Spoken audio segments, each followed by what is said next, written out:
একটা মেয়ে যদি রেপ হয় না, রাস্তায় 100টার মধ্যে 90টা মানুষ দাঁড়িয়ে যাবে। বাট একটা ছেলের উপর যদি ফেক রেপের অ্যালিগেশন আসে, তাহলে তার পাশে কে দাঁড়াবে? হয়তো তোমরা নিউজটা পাওনি, আমি নিউজটা তোমার এখানে শো করাই দিচ্ছি।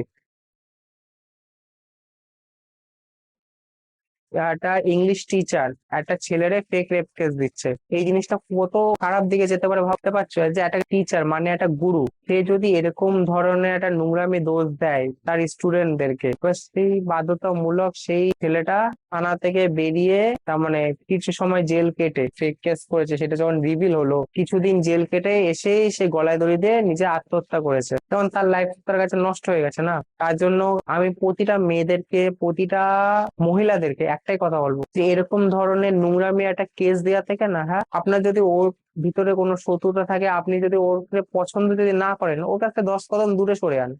একটা ছেলের জীবন নষ্ট করার অধিকার কিন্তু আপনারা কেউ দেয়নি। নরম টাইপের ছেলে না হয়ে যদি একটা আলাদা টাইপের ছেলে হতো, তাকে যদি আপনি অ্যালিগেশন দিতেন, সে যদি থানা থেকে ছাড়া পেত, সে আইন কিন্তু নিজের হাতে নিয়ে নিত, তখন আপনি কোথায় যেতেন? আপনি একটা নরম ছেলে পেয়েছেন বলে ওই জায়গাটা বাজাতে ভালো লাগে। এই জিনিসটা যদি একটা শত টাইপের ছেলেরা পেতেন, আপনি হয়তো এরকম দোষ দিত 10 বার চিন্তা করতেন যে ও জেল থেকে বেরিয়ে আমার সাথে না কি করবেন।